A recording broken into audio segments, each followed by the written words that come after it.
Good morning, everybody. It is Thursday, March 16th. This is a meeting of the Curriculum Subcommittee of the Darien Board of Education. Our next meeting is scheduled for April 6th at 8:30 a.m. Today, we are joined by Christian Knockham and Colleen Thompson, who will share exciting news of what's happening in science and music. So I'll turn it over to Dr. Tranberg. Good morning. This is just a continuation of our regularly scheduled department updates. So in addition to a brief overview of what's happening in the department and processes, we have some like a zoom in on some exciting things that are happening. So I'll turn it over to Mr. Knockham.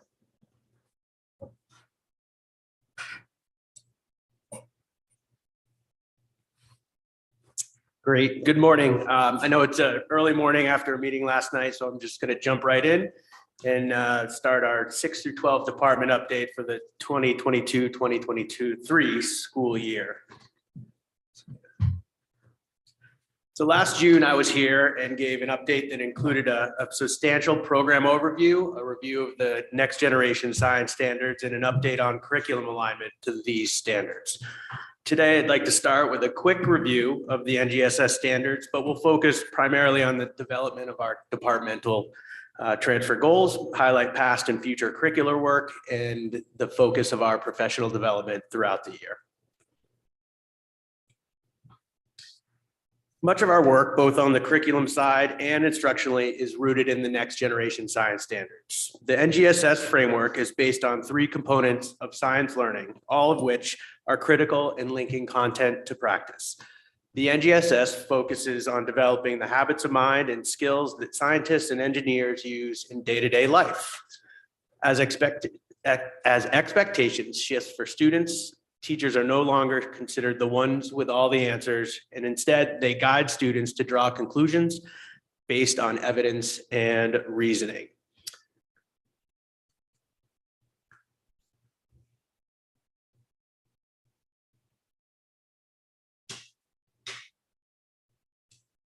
Sorry, first time driving this thing.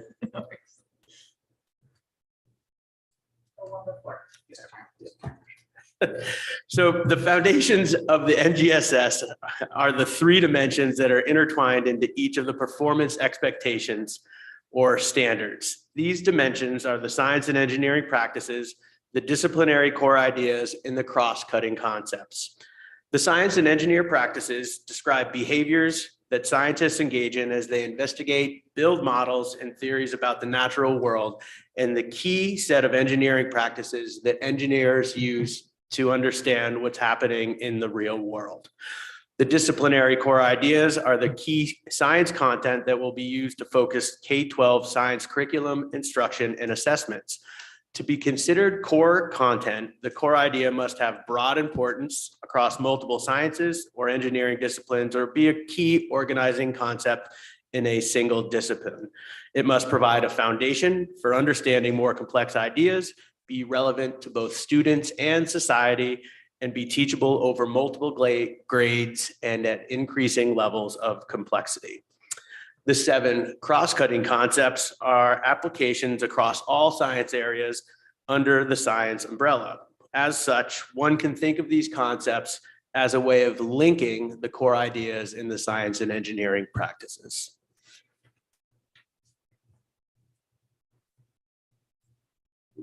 Thank you. The NGSS are built on the notion that learning is a developmental process. The 3 dimensions are designed to help children continuously build on and revise their knowledge and abilities, starting from their curiosity in grades K2 and developing an understanding of what they see around them, as well as their initial conceptions of how the world works. Each of the 3 dimensions have learning progressions laid out to identify key content, skills, and connections that need to be made at each grade level band in order to be prepared for the next level.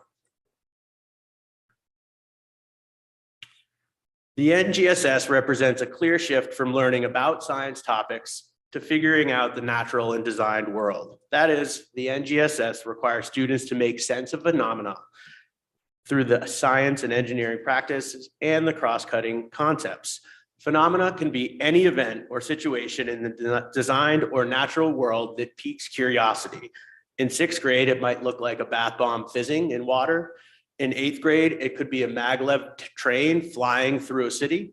In 9th grade, it could be the varying effects that a runner has after finishing a marathon. And in 11th grade, it could be a dude perfect trick shot. Each of those are designed to pique curiosity and designed to have a foundational role in what students are learning within that unit. The key is to provides an opportunity to build their understanding of the process and content related to that phenomenon. They need to make sense of what's going on and be able to communicate how their thinking has changed throughout a lesson or throughout a unit. The science and engineering practices are aligned directly to this instructional model as presented.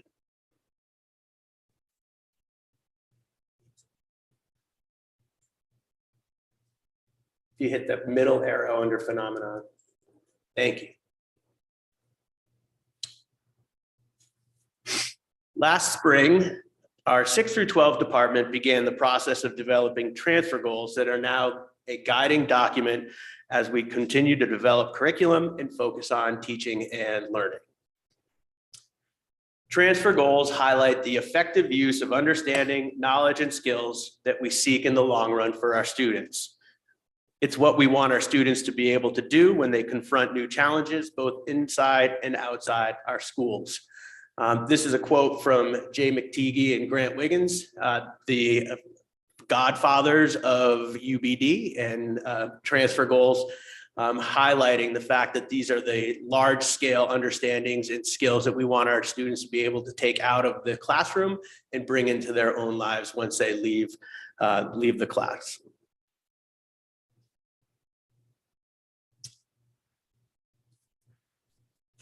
In developing our transfer goals, I wanted to make sure that each of our teachers had a voice and was given the opportunity to participate. The map that is on the slide gives a visual of the road that our department took as a whole to develop our transfer goals. We really started with reflection, reflecting on our past experiences in our own science classes, reflecting on what we wanted our students to experience as we teach, and what we want our students to remember from our classes 10 years or 25 years down the road.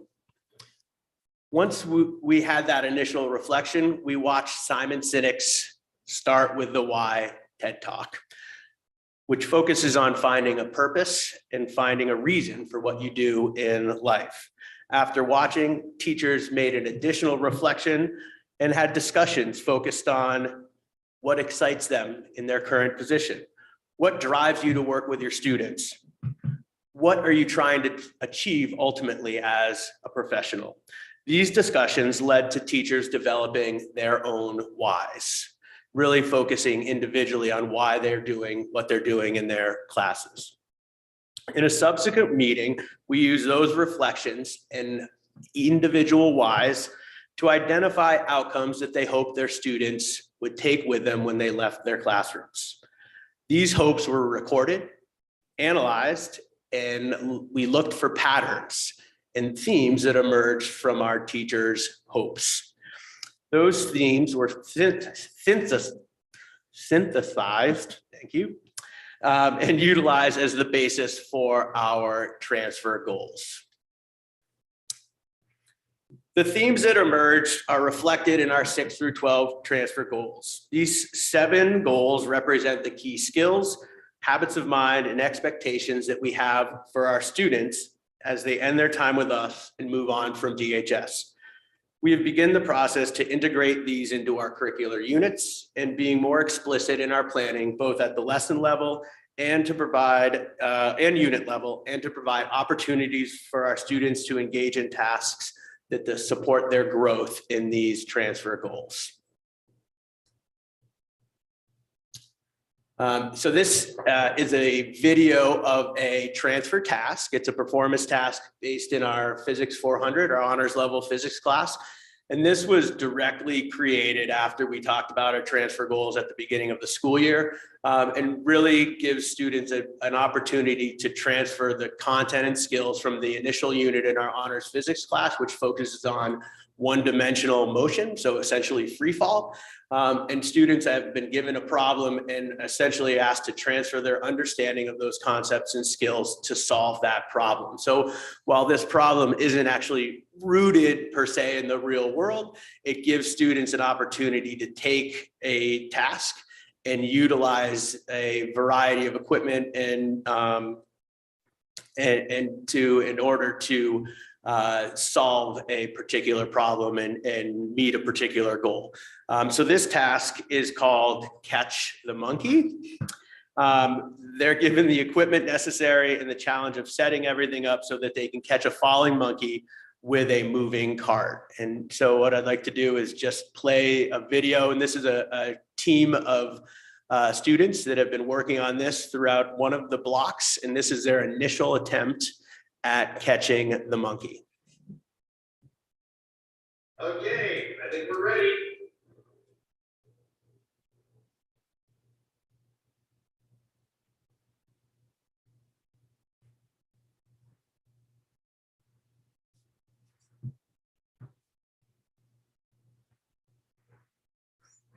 First go. First go.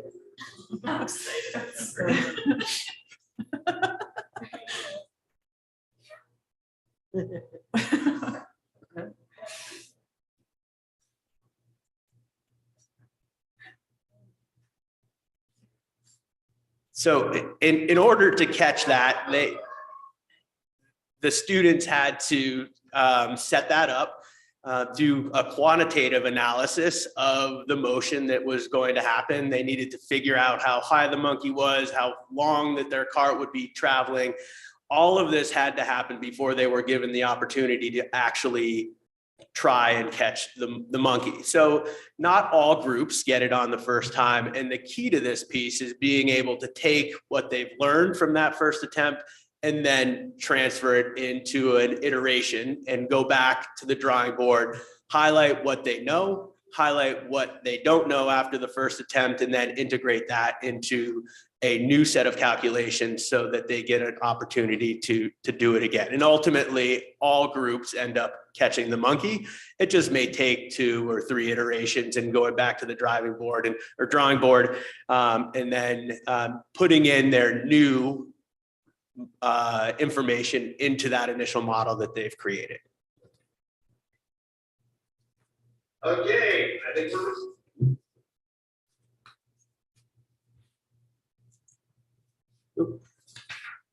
we're going against each other. Yeah, there we go. Thank you. In terms of curriculum work over the past year, our teacher-led teams continue to reflect on and revise our NGSS aligned curricula at both the middle and high school level. At this time, we have aligned curriculum units for 6th, 7th, 8th, and our 9th grade biology. At the high school, there's been a continued study of the impact of our NGSS curricular shifts on the courses in 10th, 11th, and 12th grade. Through a collaboration of teacher-led teams, the sequence of our science classes to best support student sense-making and learning was discussed and ultimately decided that our current progression of courses is most appropriate for both our students and our community expectations. Our curricular work continues at each level and includes the unpacking of our performance expectations, creating of essential questions, and storylines based on real-life phenomena that can be used in our classes. The development of learning sequences based on those priority standards, storylines, and essential questions is our ultimate goal at each level. During the summer of 2022, we had 4 trained curricular teams working in the EduPlanet platform. We were able to shift a total of 8 or 9 units into EduPlanet 21.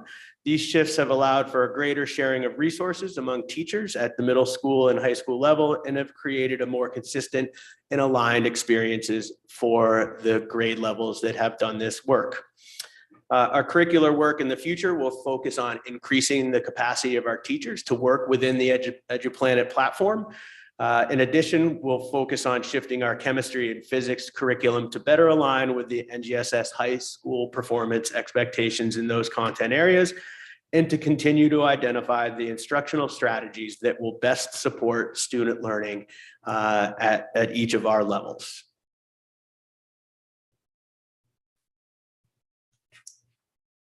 In order to do that, we chose a text called Ambitious Science Teaching.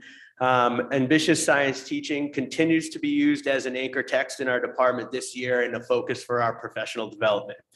AST, as we affectionately call it, encourages teachers to utilize the vast experiences of our students and embed learning within those student experiences.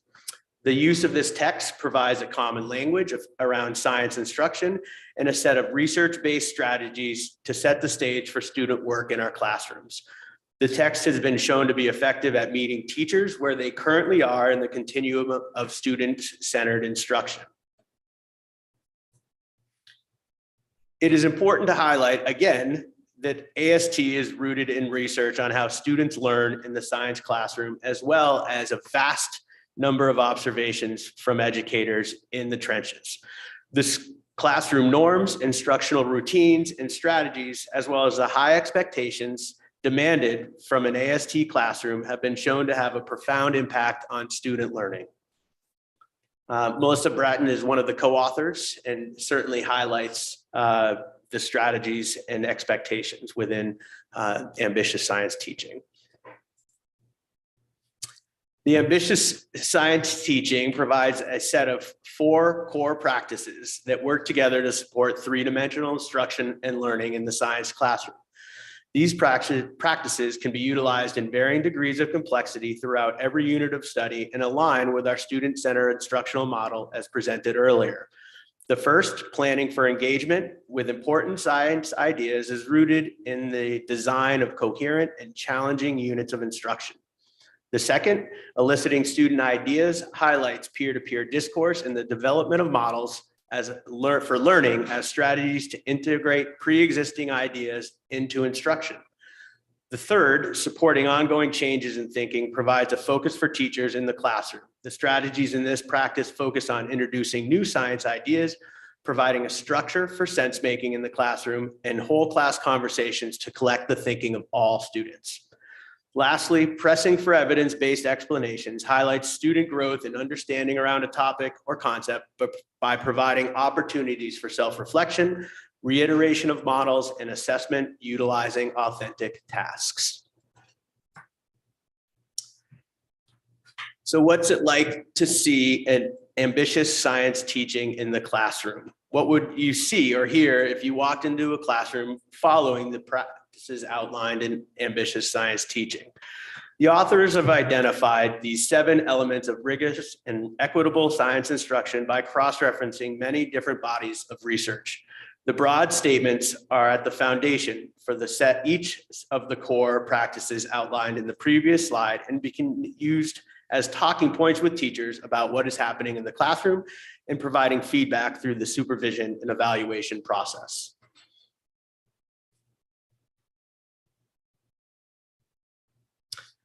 Equity is a top priority in the world of education and certainly in science education. It plays a central role in the core practices of ambitious science teaching. To ensure equity, educators must develop the instructional environment that can increase the capacity for every student to participate in meaningful learning. Ambitious science teaching supports this development by providing a set of actionable and intentional strategies within its core practices. To be successful, these strategies need to be sustainable on an ongoing basis. This takes an understanding on the part of a teacher and substantial effort to plan and implement these practices in the classroom. This is just a reminder of what we are focusing on in all aspects of the ambitious science teaching framework. I think this really highlights the need for teachers to understand that all students can play a role in bringing ideas into the science classroom. And that's essentially the foundation of ambitious science teaching, is providing the opportunities for all students to be bringing in their past understandings and past knowledge and experiences and integrating them into instruction.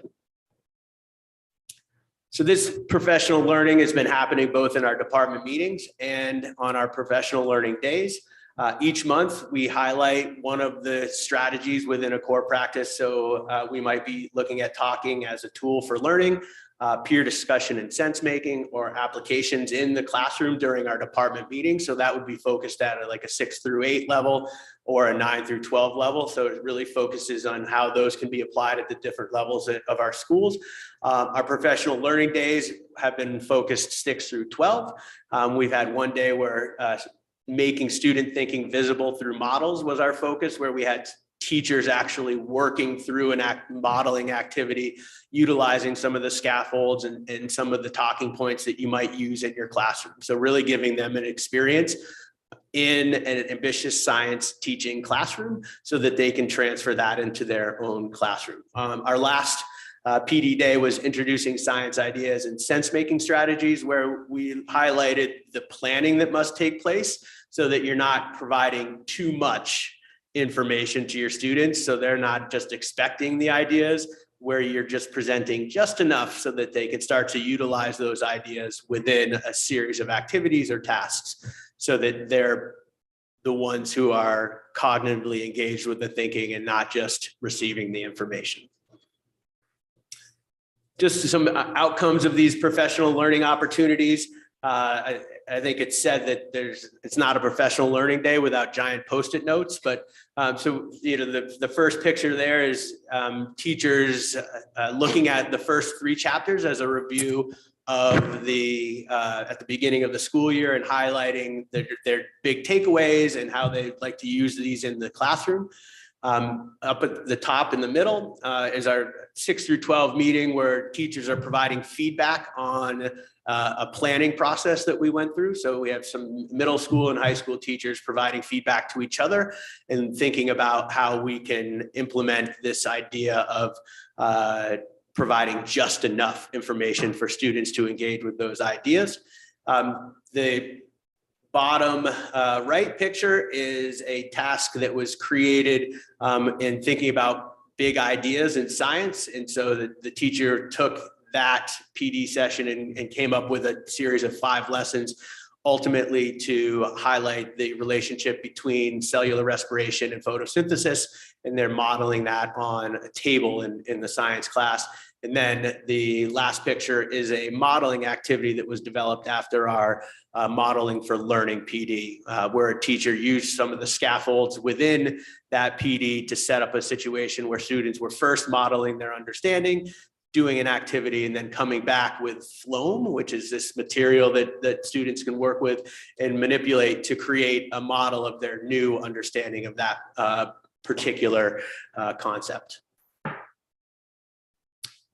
So as a look ahead of where we're going to be going, we're going to continue working towards building explicit connections between our curriculum development process and guiding documents. So those include our transfer goals, but also the vision of the graduate, and also looking at our district vision and mission and making sure that we're being explicit in our planning while utilizing those guiding documents. Next year, we're going to sort of take the book and our book study and continue integrating those core practices into our daily instruction. So the focus next year is really taking those core practices that we've been learning about and highlighting and being explicit on how we're going to utilize them on a day-to-day basis within our instruction. One of the goals that our teachers have articulated to me is really looking at our vertically aligned science practice expectations. So what does the claim, evidence, reasoning look like in 6th grade, 8th grade, 10th grade, and 12th grade, so that we can start to articulate those learning progressions that are laid out in the NGSS and in our classrooms, so that we can help each other understand where our kids are coming from and where they'll be going once they leave our specific grade level. And then a goal starting this year is to really, due to the fact that we have a new STEM requirement for our graduation, where we have 9 credits of STEM required for students to graduate, really looking at our current course offerings at DHS so that we are providing a sequence that supports the student interest and opportunity to meet those graduation requirements for all of our students, not just the AP student, not just our college prep student, but students who may start off in our comprehensive classes and ensure that they have access to science classes throughout the entire sequence of their 4 years so that they can meet those graduation requirements. So thank you very much. I'm happy to answer any questions, and I appreciate the time that you've spent with me. Great, thank you. That was very thorough and well done. Thank you. Can you just remind me, when did the NGSS standards change? When were those revised? How many years has it been? So the initial release was in 2015, and then in 2017, 2018 was when the state of Connecticut adopted those and started to design an assessment that were related to or aligned to those standards. So anecdotally, do you see a different science student now than you did 6-8 years ago? So it's been definitely a rocky road. The science, I think, took a pretty major hit from 2020 until like last year, and then we just started to get into that idea that we can go and collaborate and work together and do more hands-on activities and inquiry-based activities. So what we saw is like our teachers, out of necessity, reverting to a more directional approach to instruction in terms of this is what you need to know and this is how you're going to have to approach it, et cetera. So it's almost been a reset over the past year to get ourselves back to the point where we can start implementing the strategies that are related and aligned with the next generation science standards. And that was one of the impetus for choosing this text as an anchor text for the department is to get ourselves back on track and to provide ourselves with a framework that we could utilize as a department to move towards those goals set out by the next generation science standards. So what we see is a much more vibrant classes where our curriculum has been shifted because a lot of the work that students are doing are engaging in talk with each other, are looking at how their ideas relate to each other and can be impacted by what their peers are thinking. So I think ultimately that science student and what we see in that science student is going to change. It's just taking longer than I would hope. And how did you find AST? Is it something that where did that come from? So to be honest, I had seen it a couple of times, and then I helped out a colleague from another district with a project that he was working on, and it was given to me just prior to the pandemic. It said like, here, this is really helpful in terms of talking with teachers about NGSS related instructional strategies. And so it was sort of in the back of my mind, like, oh, I'd love to use this with the department. And once we came out of the pandemic and I saw some of the regressions in our classroom that took place, I thought it was a perfect way to sort of segue back into thinking about student-centered instruction in our classrooms. Thank you. Other questions? Yeah. Thank you. Is the AST, is that just self-driven, or do you have PD that comes in for that, or is that your group working to? That it's a book study that we're engaging in. And so the PD that is found or that I've done around that is all self-driven. So I'm working with teachers to figure out exactly what parts of it are most interesting at this point and how we can utilize the core practices to increase engagement in our classrooms. Great. Yeah. My question is just about how do the science standards align with AP, or are they different? Do you have trouble with the AP classes, making sure we're meeting those?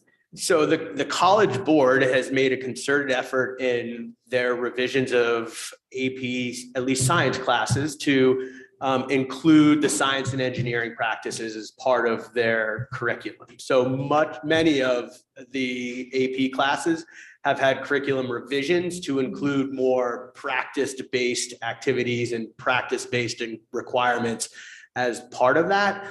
The content per se, like if you look at AP Bio, the content of an AP Bio class goes far beyond the content as identified in the next generation science standards for life science. And that's simply because it's a specific biology class, whereas the NGSS highlights those core disciplinary ideas as being essential for any student to have an understanding of life science. The content in an AP Bio or AP Chem just is far beyond those core ideas. Yeah. Okay, thank you. Thank you. I was looking at the department course catalog for science, and we have a very robust course offering, it looks like to me. And it looks like there's a lot of choice, which is great for students, both for challenge and varied interests. I was just curious, do we have students who double down in science, who take multiple sciences in a year? And also, like I said, you cover a lot of between marine science or forensics or botany. There's so many different areas covered.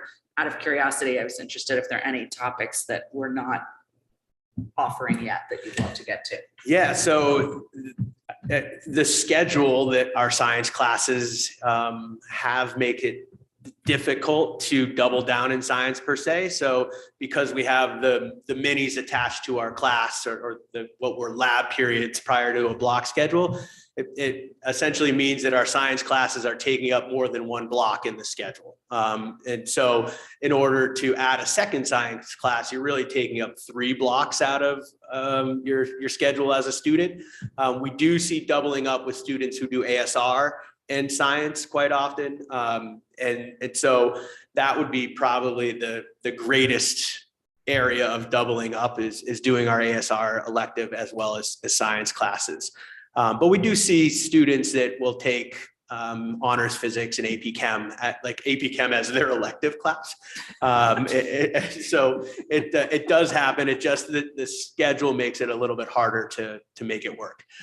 In terms of our course offerings, if looking across our DERG, I would say we're sort of in the middle in terms of the number of course offerings we have. I know, like, if you look at Westport, they've got everything from like biomed to human anatomy and physiology. They have a larger variety of like earth and space science electives that are available. So we like the sort of medical field and earth and space science would be where I would highlight sort of a possible need moving forward in terms of giving our students a wider variety of choice and trying to meet their needs and interests.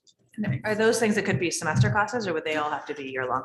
No, they're primarily semester electives, and that's where we would see the widest variety of course offerings at any high school is in the semester electives for sciences. I have a question about, and maybe I know you're K-12, so maybe this is both of you answering. The K-5 science is only twice a week, right? And it alternates with social studies. So my question is the transition from 5 to 6. How large a leap is that? And if you had your druthers, would there be more science at the elementary school? And, just trying to think about, are our elementary students prepared for the rigorous science curriculum that we offer? There's a lot to do with K-5 science still. One of the limitations we have is we don't have labs in our elementary schools, and we're not positioned to have labs anytime soon. So the experiences students get to have need to be more hands-on than they currently are. And that's what I think there was a slide in the appendix of we need more hands-on for science, because when you go from twice a week for a limited number of minutes to every single day, that's a big jump. But our students are the academic part of science, they do pretty well because the way students are assessed in science is not very much content, but it's a lot of application, comprehension, and you have to be a good reader to do well on NGSS. That's the link. And I just would add that our 6th grade science team has done a wonderful job at integrating those 5th graders coming into 6th grade and really setting the foundation at the beginning of the year as to what it means to be a scientist and how scientists act in a science lab and what the practices that they're going to experience in their science class. And so they spend a lot of the entire first quarter is setting the stage for the work that they're going to be doing the rest of the year and the rest of their middle school career and on to high school. And they, within that first unit of the year, they really set up a lot of structured opportunities for students to engage in those science and engineering practices, so that as they move through sixth grade, they become more familiar and comfortable with those as they get to some more complex topics like property and structure of matter and heat transfer, the unit that they're in right now. So it's amazing to see a sixth grade science classroom in September and the craziness that's going on as they're like doing their first investigation, to what we're seeing now, where sixth grade teachers are leading a design challenge to see which group can create a cup that limits the amount of heat transfer most efficiently and most effectively. So the progression and learning curve for our sixth graders is steep, but they've been rising to the challenge, certainly. If I can hop back to the question before, 2 budget cycles ago, I don't think it made it to the board budget.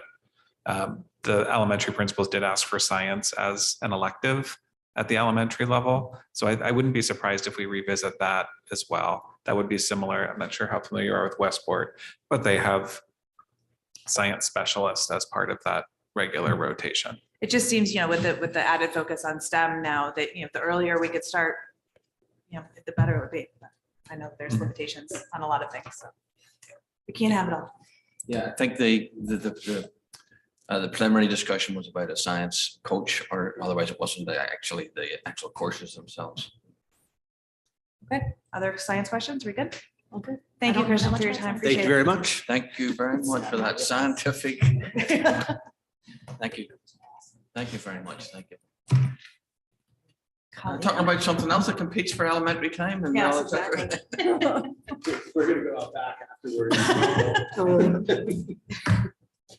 Well, good morning. Thank you for having me. So I'm Colleen Thompson, the K-12 Director of Music, and I'm going to give you an overview of the music curriculum. It's hard to choose priorities in presentations like this because we offer such a breadth of different instruments and choral opportunities for our students. But I wanted to start with, I don't know if I know how to use it. Yes. I just wanted to start with just an overview of our music scheduling and sequence. And not everything fits on the slide, but I started with just what are our typical classes for everyone. So our elementary K-5 general music, and now I'm actually looking at a mistake on my slide. It's 2 45-minute classes every 6 days. Sorry about that. And that's for all students K-5. We then have the opportunity for students to elect to start playing a string instrument in 3rd grade or to start playing a wind or percussion instrument in 4th grade. We also have the opportunity for students to start with choral singing in 4th grade, and those classes and ensembles meet before or after the school day. And then for instrumentalists, they have 1 pull-out lesson per week to help them learn their instrument. And that leads them into being able to choose band or orchestra in the middle school. So then when we get to middle school, students have an opportunity to choose to be in band, chorus, music explorations, or orchestra. And they have 2 41-minute classes per week. In addition to this, some students in band or orchestra have a pull-out lesson as well to help them stay competent on their instrument. Since all of our band and orchestra classes are mixed instruments, so they have all 4 or all 6 to 10 instruments in one section. This helps them get the targeted instruction they need. And then when they get to high school, we have full year electives for students who want to continue their band, chorus, or orchestra study. We also have semester electives in music theory, music technology 1 and 2, and we have a new class coming next year called Guitar Ensemble, which I have a slide to talk to you about. We also offer an AP class, which is AP Music Theory, and that's a full year class. And like Mr. Dockham was saying, our STEM requirement, we do offer a STEM credit for students in Music Tech 1 and Music Tech 2. So that's a way for students to earn their STEM credit through the study of music. So last year, when I did this presentation, I talked about a pretty big revision that we did in our K-1 general music curriculum. So we started with a new curriculum called First Steps in Music. Last year, we were piloting the curriculum, and this year it's been fully implemented. So in our K-1 general music classes, the First Steps in Music is an early childhood music curriculum focusing on child-centered music activities. So we teach students to become tuneful, the ability to sing in tune, have tunes in their head, and really just interact musically. Beatful, which is the ability to keep a steady beat and just kind of understand how rhythm is a part of their body. And artful, the ability to move expressively to music and to listen to music. So the teachers and most classes sitting and singing them a song, often kind of like a storytelling element. And so the students in K-1 general music engage in what's called an 8-step musical workout, which includes singing, movement, and listening activities throughout the course of their class. And this takes about 20 to 30 minutes of their 45-minute class. So that's kind of where we're focusing our curriculum development on that section of the 45-minute class. So at the end of last year, we did some curriculum work with members of our K-5 general music team. And we actually developed units by month with songs and activities that all teachers use K-1 across the district.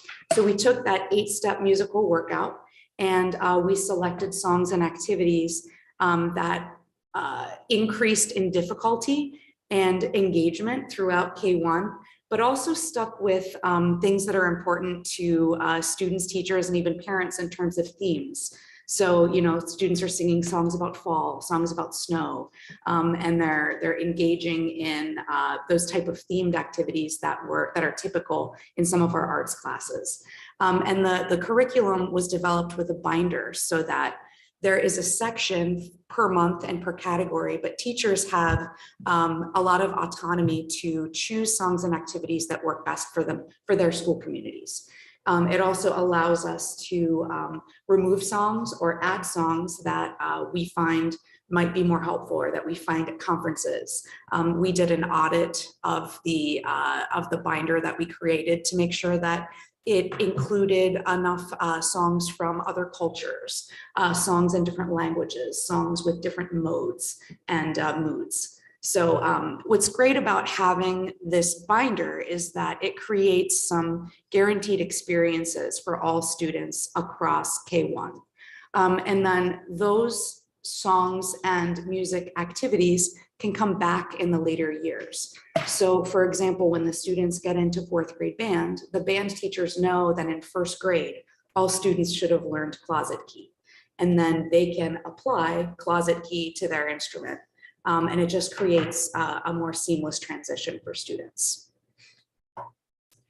Another thing that we added is we added the assessment document, and that has always been part of our practice, but now we have it more embedded into our curriculum. So it allows us to do data collection in real time in K-1. So you're probably used to thinking of students sitting around in a circle on the floor doing their music activities. So as a teacher is going around the circle and inviting students to practice their singing, they can have this rubric right on their seating chart, and they can be circling whether a student is doing something consistently, competently, or if their skills are emerging. And we use the word emerging because we never say that a student can't do something in K-1 musically. It's just that maybe they're not quite ready. There are students of all ability levels who, you may be singing to them for 1.5 years and you're not getting a response. And then all of a sudden at the end of year 2, through this workout, you're finally getting that response. And then they're becoming competent and consistently competent. And this helps us assess readiness for traditional notation. So when students are this young, it's not as helpful for them to see the music written out in notation. It's more helpful for them to internalize it.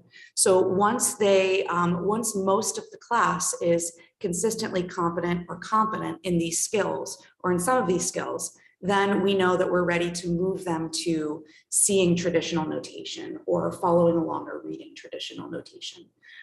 This type of rubric also allows teachers to discuss in PLC and share strategies if they're noticing that, for example, more of their students are competent with Arioso, which is a student, and pardon me, I'm going to sing a little, but a teacher might say, "What are you wearing today?" And the student might say, "I'm wearing a blue jacket." And another student might say, "Red shoes." Can you sing it? Red shoes, right? And they're able to discuss how many of their students are able to use those tuneful responses. And it just allows them to have those discussions based on data. And it's hard to talk about data for music because that's not really what music teaching is about, but there are valuable ways to collect data that are still musical and child-friendly in the classroom. This will then lead into what's called conversational solfege, which is the next step for this type of music learning. So the students then, after they learn their songs, they then learn how to conversationally add the notes and the syllables to their songs. So instead of singing, "I have lost my closet key," they might sing do, do, mi, or ti, ti, ta, ti, ti, ti, ti, ti, ti, ta. And that allows us to then move them into notation so that they're competent and they can choose to continue musicking however they want to in their older grades. So something that is also a little bit of a change in the way that we're our philosophy behind performances in for young students in elementary school is an informance versus a performance. So what is an informance? An informance is a way for students to share their musical growth over the course of a school year through less formal demonstrations of authentic music learning. So we find that these types of experiences and quote unquote performances or informances are more meaningful oftentimes than polished, memorized, show style performances for elementary general music students. So for example, in our binder, we've got songs around Halloween or around Valentine's Day or Memorial Day. And so there are some opportunities for students to get up on risers and perform for the school. And those are important in some of those for some kind of sharing or bringing the community together. But perhaps even more meaningful is an opportunity for you as a parent to come into your child's class and watch and even participate in a 30-minute music lesson so that we're not just demonstrating that our students are able to sing songs, but we're demonstrating that they're able to do other things musically. Because we know that there are musical students in our school districts who get nervous about public performances, right? There are students whose skills are emerging. And this is a way for more students to really demonstrate their music making in a less formal environment. So I thought it would be a good opportunity for you to see a few of those experiences that we started doing last year and we're continuing this year. So the first 30 second clip that you'll see, this is at Oxbridge with Mrs. Turcos last year. She started the class for the parents by just demonstrating, talking about the 8-step musical workout. And then she demonstrated a lot of different songs. And this is a song called Bim Bam. It's an action song. And you can see how much the students enjoy sharing this with their families.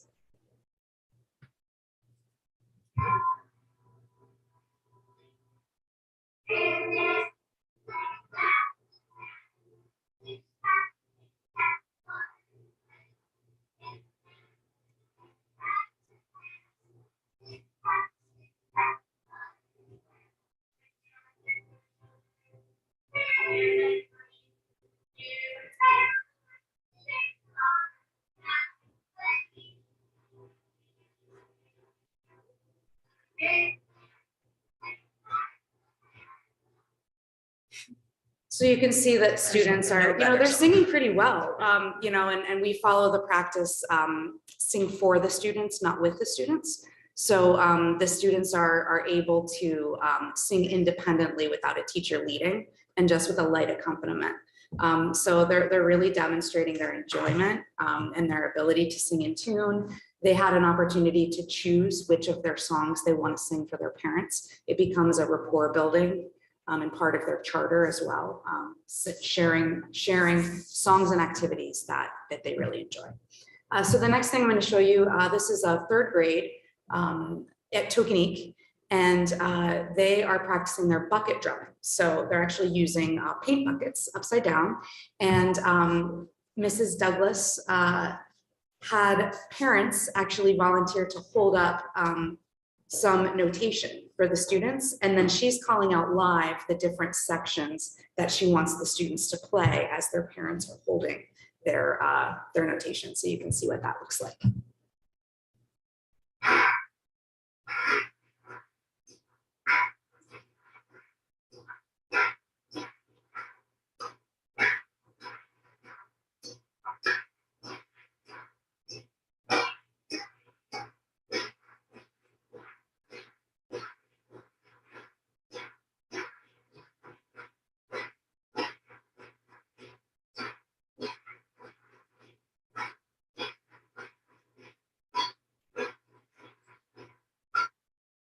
So that's just one clip of a 30-minute class that she put on for the parents that included singing, movement, drumming. And then the next two clips, this is Mr. Allen at Oxridge doing a 5th grade share. And I wanted to play his introduction. Michelle, I'm not sure if we'll be able to hear this well enough in here, but I hope so. This is just him explaining what this experience means to him in terms of being able to share this type of learning with the parents.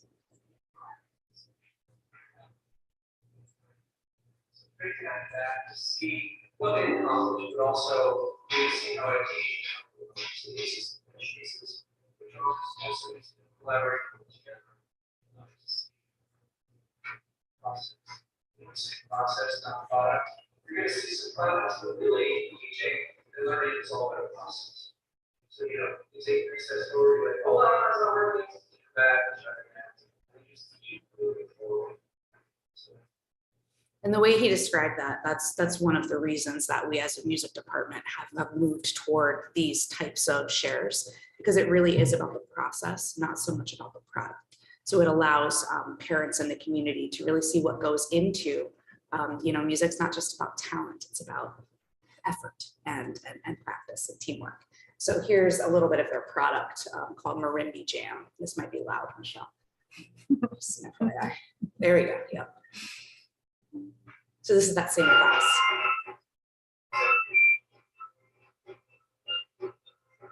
All students playing.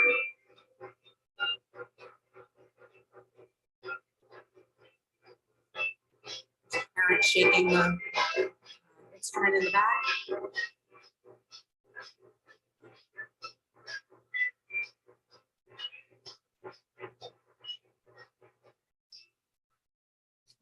So that's the type of thing that in a large group, he wouldn't necessarily be able to do that, but that's authentic to what they do in their classroom. So we thought that's important to show the community. And then the final thing is at the end of almost every one of these shares, the families are invited outside to do folk dancing with their children. And that's what community music making is all about. It's not just about the classroom, it's about families and communities coming together musically and joyfully. This is Oxridge.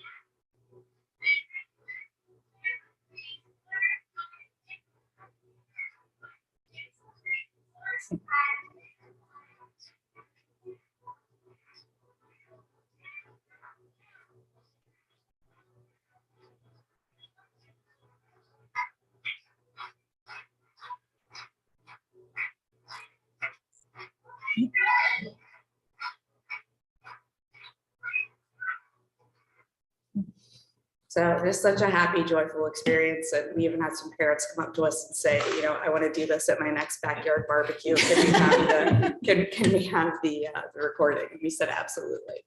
I wanted to, so that's kind of the elementary portion, and that's the biggest, that's really our biggest, I would say, change in the department. But our next thing I wanted to highlight was just our change at the middle school music explorations level.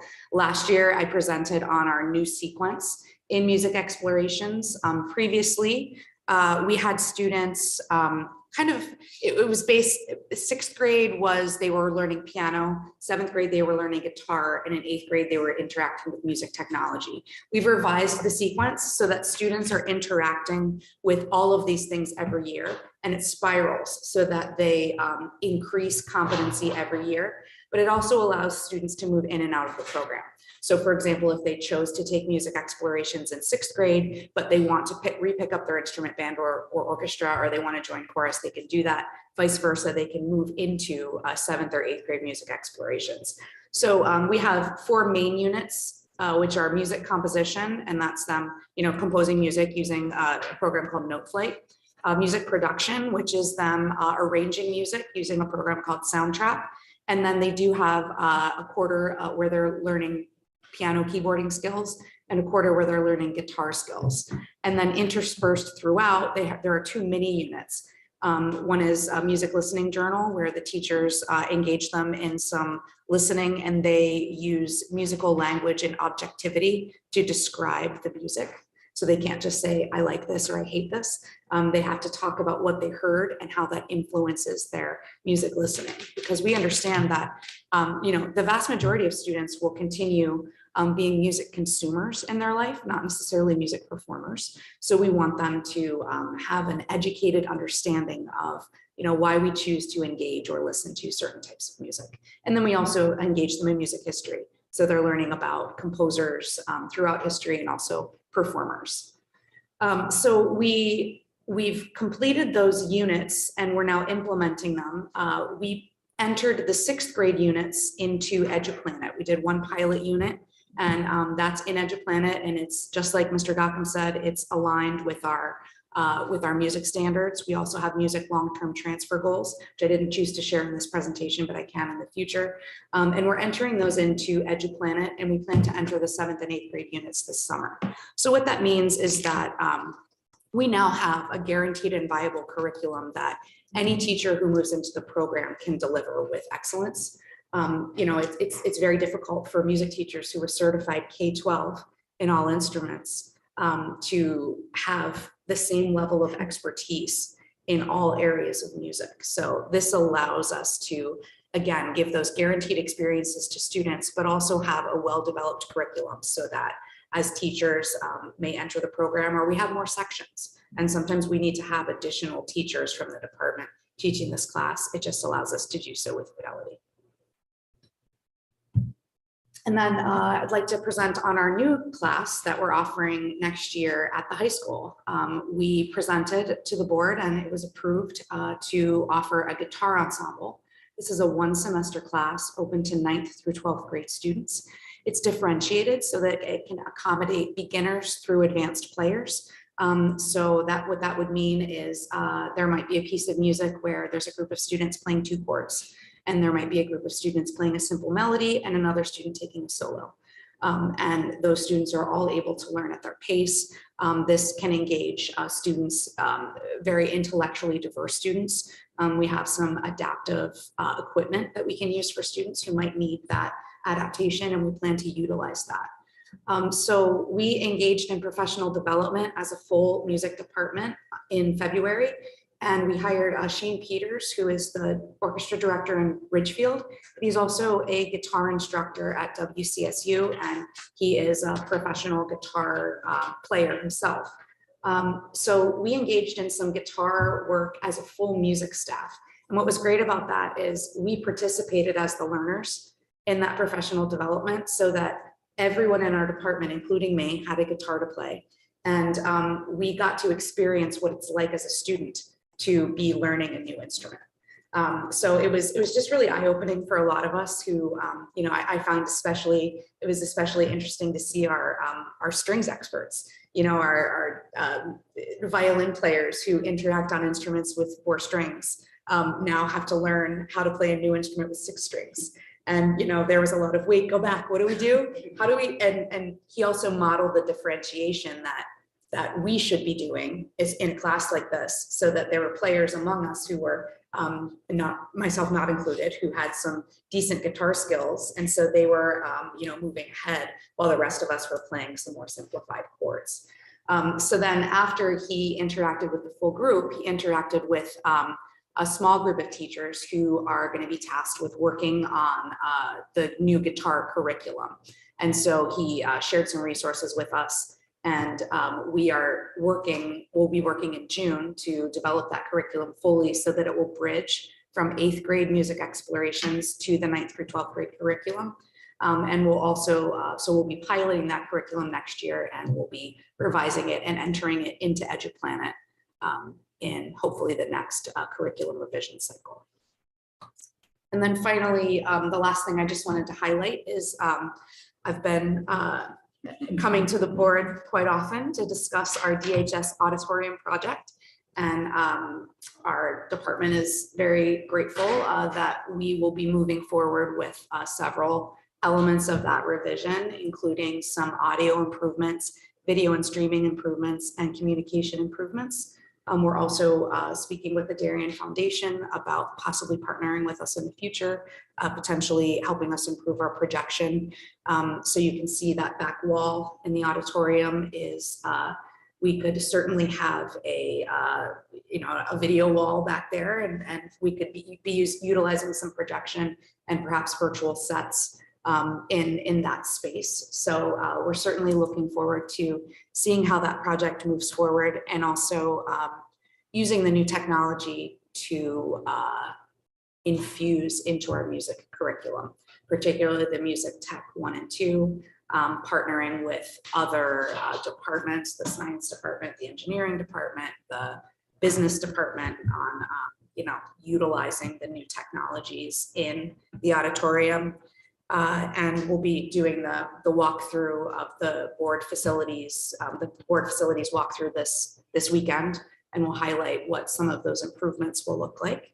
And it's also fortuitous that Newsies will be totally in production. It will be literally the day of a Newsies production of that walkthrough. So we'll be able to see what the set looks like, and just how this performance stage is transformed into a musical theater set a few times a year. So that's the overview, and I'd be happy to take any questions. Thank you, Colleen. This is great. I have to say, I'm really excited about the change at the elementary level. I think having parents come see what actually happens in a music classroom is excellent, because, you know, sometimes those formal shares do not highlight the best of each student. It's not easy for everybody. So I think that's really important. And I love seeing the smiles of the families as they're out dancing. So thank you. That's a nice change. Other questions? Julie. Thank you. It's great to hear how thoughtful and considered all of this is. So thank you so much. Couple questions. Are you moving on to 2nd and 3rd grade curriculum now, or? We are, Okay. yes. Just And we do have, you know, we do have a curriculum that is in pretty good shape in terms of, you know, we do have a scope and sequence of music learning at each level. But the next step would be to really bridge how the K1 curriculum moves on to the written notation. And so there will certainly be some revisions as we move forward. Great. The assessment doc that you were showing us, that's just a working tool that doesn't go home to parents as part of an assessment report, It right? doesn't, no, but teachers use that, use the data on progress reports, and you know, as we work on revising progress reporting at the elementary level, we'll have that document as a way to inform any revisions we do for the progress reporting. Any other questions? I had a couple, Oh, sorry, yeah. quick ones. Sure. How does enrollment look for the guitar class? Good. So we have one full section enrolled for sure, and we may need to break it into 2 sections, which we should be able to do. That's awesome. And you don't have to have taken music exploration as a prereq. You right? don't, no, Okay. absolutely not. I think it's funny, a lot of our current instrumental students are adding that as an elective in 11th and 12th grade because they've been kind of itching to learn how to play the guitar as well. That's great. And then my last is a request. Sometime in the future, I'd love for the board to hear a little more about what a music tech class is. 'Cause Absolutely. I sure didn't know what it was until I had a student taking Yep. 2 classes in it, and it's pretty cool stuff. So it'd be fun to know more about that when the time's Sure. right. That will be next year. Absolutely. Thank you. Thank you, Colleen. Any further questions? We'll move on to public comment. Anyone in person? There are no raised hands. I have a motion to adjourn, please. Julie?